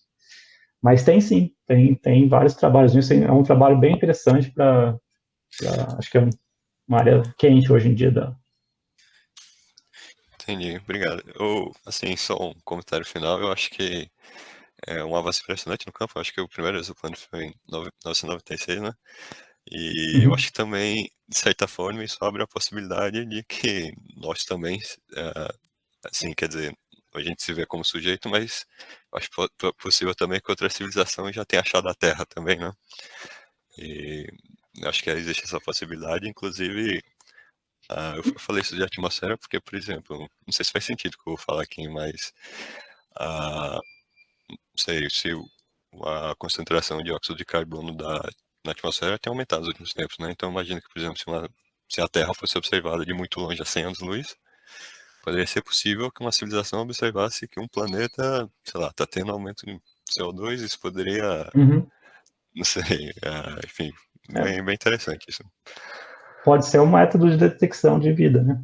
Pode ser. Pois Vida eu pensei inteligente, nisso. né? Porque o dióxido de carbono aumenta, depende da Revolução Industrial, depende de mais do que simplesmente atividade biológica, né? Realmente. Acho que o metano também teve um aumento, enfim, mas, enfim, bem interessante essa possibilidade. Obrigado, Gabriel, pela participação. Vamos seguindo aqui. Matheus, eu vi que você escreveu no chat, mas como você levantou a mão, deixa você mesmo aí fazer a pergunta para o Éder. Obrigado. Matheus? Se você está falando, você está mutado. Então, se quiserem, eu leio a pergunta. Eu vou ler, Matheus. Talvez eles tenham... Opa, mudou aqui o microfone. Matheus, vai falar? Não? A pergunta do Matheus é como funciona a nomeação dos exoplanetas para a diferenciação entre esses corpos celestes durante o processo das análises discutidas pelo seminário, visto que é um processo novo. Foi desenvolvida uma rotulação? Foi sim. Essa convenção que tem hoje em dia é o nome da estrela e o Bzinho do lado para o primeiro planeta detectado, não o planeta mais próximo, tá? Porque às vezes você detecta primeiro o mais distante, depois o mais próximo, e às vezes vice-versa. Então, é o primeiro planeta detectado, é o planeta B, aí o segundo planeta detectado, o planeta C, tudo com minúsculo, tá? Porque se fosse maiúsculo, é para estrelas. Então, se tem um sistema de 2 estrelas, por exemplo, Alpha Centauri, tem Alpha Centauri A e Alpha Centauri B, que é com letra maiúscula, A e B. E no caso do... Então, é a mesma convenção que tinha para estrelas, só que usando letras minúsculas. Então, a Terra seria o Sol B, que foi o primeiro planeta detectado em torno do Sol. Obrigado, Éder. Obrigado, Matheus, pela participação. Então, seguindo aqui, tem agora um desconhecido aqui para o Éder, o tal de Ramon. Ramon, faça a sua pergunta aí para o Éder. Opa, estão me ouvindo? Sim. Éder, muito legal a sua apresentação. Muito legal a sua apresentação. É um prazer poder trabalhar com você também. E eu tenho umas perguntinhas aqui. Eu tenho 3 perguntas, na verdade. A primeira é meio curiosidade, só curiosidade mesmo. Se já foram encontrados exoplanetas em sistemas binários. E as outras 2 perguntas são um pouco mais técnicas, assim. Então, se você quiser responder essa primeiro, talvez. A primeira é fácil, a resposta é sim. E tem muitos em torno de sistemas binários. A diferença é que no sistema binário a estrela pode estar bem distante da outra, e ainda assim elas estão ligadas gravitacionalmente, estão girando muito em torno da outra, só que ela tem órbitas de, sei lá, de anos às vezes. E aí o sistema planetário dentro dessa estrela que você detectou, ele não é influenciado pela outra estrela, ele é praticamente só interage com essa daqui. Então esse é um caso. Tem o outro caso que tem 2 estrelas bem cerradas, bem próximas uma da outra, que giram, que é um tema de pesquisa do Chico Jablonski, que são estrelas de interação ali, e tem planetas em órbitas externa às 2 estrelas, então ela está girando em torno do sistema inteiro, né? E tem aqueles casos que são menos frequentes, né, mais difíceis de encontrar, que as estrelas estão relativamente próximas, mas os planetas estão só em torno de uma delas, né? Mas existe um limite, porque quando elas chegam muito perto, o planeta começa a ter perturbações tão grandes da estrela externa que ele pode ser ejetado. Então, por isso, talvez que é tão difícil encontrar planetas assim. E um planeta que a gente nunca detectou é um que poderia orbitar as 2 ao mesmo tempo, fazendo... vocês que são da dinâmica orbital, vocês sabem que é uma possibilidade ele fazer uma órbita em torno das 2, né? Um ecopotencial aí comum às 2 estrelas. Agora, uma outra pergunta é se com câmeras ao sky ou com um grande campo assim e com alta resolução, claro, né? Se esse tipo de equipamento poderia ser capaz de detectar a variação de luz em estrelas mais brilhantes, né? E colocar essas estrelas como candidatas assim para um telescópio, né, uma grande abertura ali, investigar mais a fundo. Você acha que é viável ou não esse tipo de... É totalmente viável, mas tem que ser um sistema muito bem calibrado.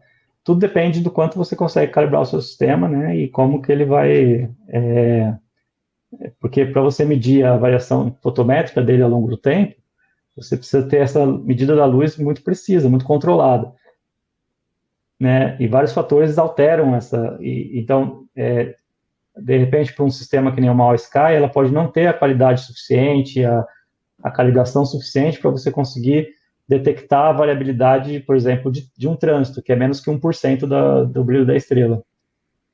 Em torno de 1%, um pouco menos.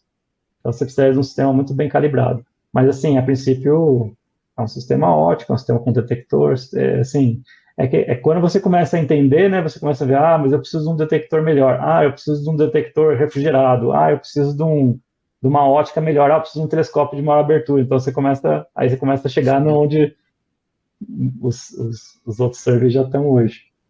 Uhum.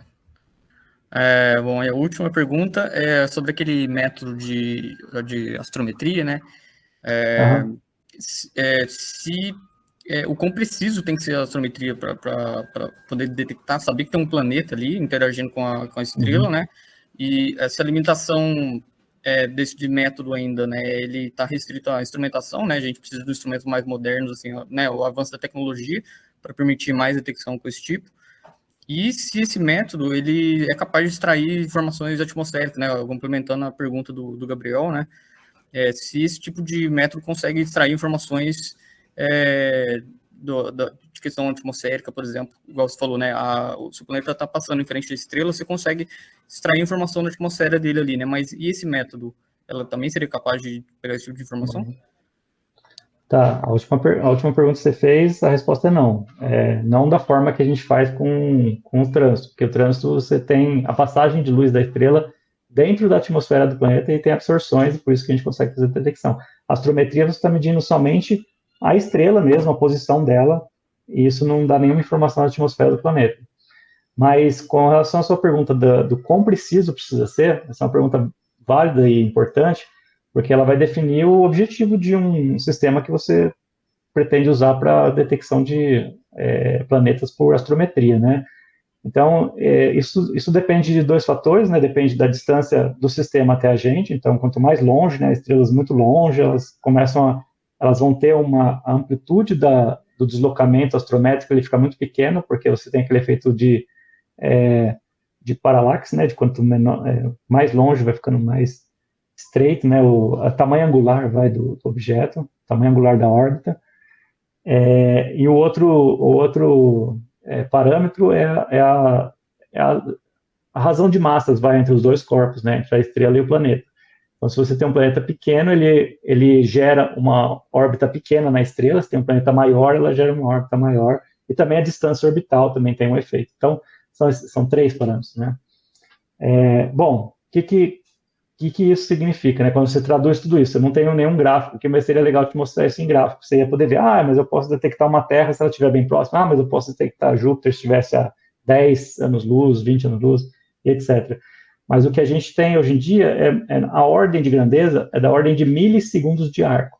Então, 1 milionésimo de segundo de arco, onde 1 segundo de arco é 1 sobre 3.600 do grau, tá? Uma divisão de 3.600 do grau. Isso é pequeno e ainda é no melhor dos casos. E você precisa dessa precisão, ao longo de muitos, talvez dias, meses ou até anos. Isso que é o mais difícil, né? Às vezes, numa noite, você consegue uma imagem com milissegundos de arco, mas para manter essa precisão ao longo de várias noites, ao longo do ano, é muito mais complicado. Então, acho que é essa que está a dificuldade. O satélite Gaia, por exemplo, chega até muito melhor do que isso. Você consegue detectar muitos sistemas. Não foi o foco do Gaia até hoje, mas o Gaia é um satélite que também ele é astrometria, né? A base das medidas do Gaia. Ele tem também séries de astrometria, então ele vai medir em várias épocas. E em breve ele vai fazer um release com esses dados que vai gerar muitas detecções. Por isso que eu falei que tem uma perspectiva boa. Só que o grupo que está associado à construção do satélite tem acesso prioritário a esses dados, eles que vão reportar essas detecções. Mas a gente usa, por exemplo, nesse caso desse TOI 1736, que é uma binária, né, que a gente detectou 2 planetas, o planeta mais externo a gente só detectou por velocidades radiais, então a gente só sabia a projeção da órbita dele, a gente não sabia qual que era a órbita de fato. E para poder tirar essa degenerescência com a projeção, né, com a inclinação da órbita, a gente usou o erro nas medidas do Gaia. Então a gente sabe, o erro é uma coisa que eles dão eles publicam esse erro. Então a gente usou aquele erro para falar assim, ó, esse excesso de erro aqui foi menor do que seria se tivesse uma órbita maior do que isso. Então a gente conseguiu limitar, fazer um limite superior. E usou o limite inferior com as velocidades radiais. Então a gente conseguiu fechar uma medida da massa do planeta. Legal demais. Bom, era isso que eu tinha para perguntar. E parabéns de novo pela apresentação. Muito legal. Obrigado, Ramon, pela participação. Mais alguém tiver mais alguma pergunta, algum comentário para fazer para o Éder? Eu gostaria de fazer uma, Éder. Uma das minhas linhas de pesquisa, né, do ITA, também tem ministro uma aula na pós-graduação, é estudar tecnologia de formação em voo de satélites, né, que é a operação, é uma missão que você tem operando mais de um satélite para atender um objetivo comum, né, e tem diferentes aplicações, principalmente na parte de interferometria, sensoramento remoto, mas uma das aplicações é justamente também para a detecção de exoplanetas, né, existe, por exemplo, uma missão proposta pelo professor D'Amico, da Universidade de Stanford, em conjunto com a NASA, que é a missão NAO. Você tem um satélite onde você tem um escudo, né, a gente chama de Star Shade, que vai bloquear a luz da estrela, e você tem um telescópio ali cerca de 80 mil quilômetros de distância, né, ambos colocados no ponto L2, ponto de Lagrange L2, né, e esse telescópio vai detectar o trânsito com a estrela sendo bloqueada pelo outro satélite, que seria o bloqueador, né. Essa missão que ainda eles estão buscando financiamento, ainda está numa proposta, né, inicial de concepção, mas a pergunta é se você já tinha ouvido falar disso, se acha que uma tecnologia dessa é promissora, poderia trazer benefícios para essa área de detecção de exoplanetas? Eu já tinha ouvido falar nessa tecnologia com a missão... Bom, esse Starshade teve várias missões que eu já vi comentar sobre isso, mas, se eu não me engano, tinha uma missão que chamava TPF, né, Terrestrial Planet Finder, que tinha tinham vários satélites, eles iam fazer interferometria, né, eles iam, de anulação para poder... Mas não é exatamente o Shade, né, mas o Shade eu também já tinha visto, mas dessa em particular que você falou, nunca ouvi falar, não. Tem uma agora que essa já foi aprovada pela NASA, que eu esqueci o nome dela agora. Bom, tem uma outra, acho que é Proba 3, só que é para... não. Cronografia solar. Eu não vou lembrar agora. Estou ruim de memória para lembrar os nomes, mas tem uma missão que sim, que usa uma técnica semelhante também para detecção usando essa cronografia. Eu acho assim, essa é a tecnologia que a gente precisa inventar no momento para poder fazer imagens de planetas, imagens diretas, porque a limitação é essa, a limitação é, além do fluxo ser muito pequeno, muito baixo, né, a distância que eles se encontram nesse fluxo é muito baixo, então você vai precisar de telescópios grandes, detectores sensíveis, posições longas, você tem um farol ali junto, né, que está te atrapalhando, né, que é a estrela. Então, você tem que, de alguma forma, suprimir a luz da estrela para poder integrar bastante tempo, usar um telescópio grande, poder fazer a imagem tranquila do planeta. Mas, para isso, aqui no solo tem a atmosfera que atrapalha demais, né, então tem que ir para o espaço, e no espaço, mesmo assim, tem que ter técnicas que vão fazer essa supressão da luz aí. Legal, obrigado, Éder, pela resposta. A segunda é mais um comentário, né, para todos. O Éder, a gente está trabalhando em parceria com a gente no Centro Espacial ITA, né, num projeto de monitoramento de objetos espaciais, né, incluindo detritos, lixo espacial, uma parceria aí do LNA com o SEI. Nós temos um projeto financiado pela FINEP de aquisição de alguns telescópios para fazer o monitoramento, né, detecção de alvos, detritos, lixo espacial, alvos cooperativos e não cooperativos, montar um banco de dados para a gente ter uma maior autonomia, né, aqui do nosso país, não depender de catálogos e dados de outras nações, a gente tem a nossa própria. Então, está sendo feito um trabalho bem bacana. O Ramon, que está aqui, também participa desse projeto, na operação dos telescópios, né, remotamente lá do LNA. E é um projeto que está começando e a gente tem aí, nós temos aí oportunidades para quem quiser trabalhar nisso, né, com estágios, né, iniciação científica, enfim, aí pode entrar em contato aí no privado aí que a gente pode tentar, quem quiser participar também desse time aí, ok? Obrigado. Éder, se você quiser complementar alguma coisa também, fica à vontade. Eu acho que o Josué está com a mão levantada. Josué, quer falar alguma coisa? Por favor, Josué, à vontade. Prazer conhecê-lo, Éder. Obrigado, Willer, também passar a palavra. Não, na verdade, o que eu queria comentar era só um adendo, né? Era só somar, né, aquilo que vocês estavam comentando em relação à pergunta do Chico, né? Na verdade, esse último transmissão de informações que você fez, Willer, já vai na linha do que eu ia mencionar. Esses tipos de parcerias são fundamentais para desenvolver esse know-how. E naturalmente porque você provê essa infraestrutura para desenvolvimento de projetos em que o pessoal da arte observacional, por exemplo, eles colocam os constraints que o pessoal da área de engenharia vão ter que usar para fazer todos os estudos teóricos e na parte de construção, na parte prática, dos instrumentos, por exemplo. E claro que tem a parte que também é prática, né, da observacional, que você vai também trabalhando com isso. A gente tem exemplos, né, a gente poderia dar exemplos de diversos brasileiros, né, que estão trabalhando na NASA, desenvolveram um grande know-how lá. Na NASA, na ESA, o Willer esteve lá trabalhando com o pessoal, por exemplo, no Goddard, no NASA Goddard. Então, esse tipo de coisa, a gente também tem que saber detectar onde já existe o know-how brasileiro, né, ir atrás dele, criar essas parcerias dentro do Brasil como vocês estão criando, que são fundamentais. Eu acredito que também tem a questão de também quando a gente manda a gente para fora, estudantes, ou traz alguém, também tentar extrair o máximo para que a pessoa não vá lá para aprender algo, para publicar 2, 3 artigos, 4 artigos, e depois tem uma tese, vai embora e... Não, o quanto foi investido naquela pessoa, ela tem um conhecimento que vai ser estratégico depois até para propor esses projetos, e não só isso.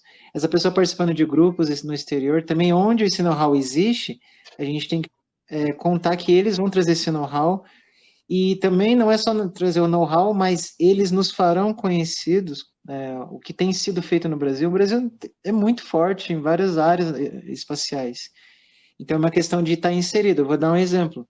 Tem um colega meu que é da Unesp de Guaratinguetá, pelos estudos que ele foi desenvolvendo, agora ele está fazendo pós-doutorado na França, ao lado europeu da missão EMEX, que vai fazer a coleta de amostras da superfície de fogos, né? Essa missão é gerenciada pelo meu ex-chefe lá no Japão. Ele foi convidado para fazer parte da equipe científica porque ele tem um know-how enorme de desenvolvimento de modelos de formação planetária para tentar estimar melhor os modelos que eles podem esperar quando fazer a coleta das amostras. Então, ele está ali inserido, ele foi lá como primeiro doutorado de sanduíche, ele ficou conhecido, vou convidar ele para voltar, ele continua agora está no pós-doutorado e está participando de uma equipe de uma missão. Mas e quando ele terminar? Ele vai voltar para o Brasil, vai passar no concurso e vai perder e não vai usar esse know-how? Não. Talvez criar também eventos em que põe a comunidade de diversos setores para discutir possibilidades. E eventos que nem necessariamente precisa ser um investimento presencial, pode ser um eventos online, em que barateia, né, dada às vezes questão de orçamento, e aí a gente vai, dessas discussões, vai criando ideias e a gente vai, a gente tem gente suficiente, a gente tem ideia suficiente, e as coisas vão acontecendo, eu acredito, né? Só queria dar esse complemento porque eu acredito muito que a gente tem muito potencial para fazer muita coisa. Se a gente acha que está difícil, que é o país mais rico da América Latina, imagina os outros países. Então, a gente tem que olhar o lado positivo. A gente tem muita coisa e a gente pode fazer. Então, eu agradeço ao Éder, o Willer, o Chico, por trazer esses pontos, porque eu acho que é importante também, principalmente para os estudantes que estão aqui. Vocês serão a diferença. Vocês são essas pessoas, vocês são os primeiros que estão fazendo parte, primeira mão dessa discussão, vocês vão lá fazer a diferença, adquirir esse conhecimento e ajudar a construir esse futuro melhor para a ciência, para a tecnologia, para o nosso país. Obrigado, Josué, pela contribuição. Para quem não conhece, o Josué é professor na Universidade de Colorado, Colorado Springs, uma das mais tops aí do mundo. Trabalha na parte de astrodinâmica e controle, especialista aí nessas linhas. Então, acho que é muito importante aí essa contribuição, Josué. Incluindo até o Éder, que trabalhou, né, nos telescópios lá no Havaí, adquiriu todo esse know-how e hoje pode estar, né, aplicando ele ali aqui no nosso país, né, trazendo no NNA toda essa bagagem aí também que ele adquiriu fora. Então, realmente, esse know-how que a gente adquire fora é muito importante mesmo. Muito bem, então, mais alguém quiser fazer mais algum comentário, uma pergunta? A gente vai estar encerrando aqui por hoje o seminário. Éder, se você quiser fazer algumas palavras finais, antes da gente finalizar. Não, minhas únicas palavras, eu já falei bastante hoje, né? Só queria agradecer, né, de novo, agradecer ao Willer, agradecer aí a contribuição de todos, né? Dá para ver que vocês se interessaram e ficaram até o fim, então quer dizer que não foi tão maçante assim. E espero que essa colaboração que a gente está com o ITA aí continue. O Josué tem razão, a gente tem muita gente competente, a gente tem muito... ainda bem que as coisas estão mudando, que a gente está encontrando caminhos melhores, né? Acho que já foi mais difícil, hoje em dia é mais fácil, um pouco, mas ainda assim, nós não temos um nível de organização institucional, de pessoas que consiga fazer projetos muito grandes ainda, como o Willer mesmo falou, a gente tem que começar coisas pequenas.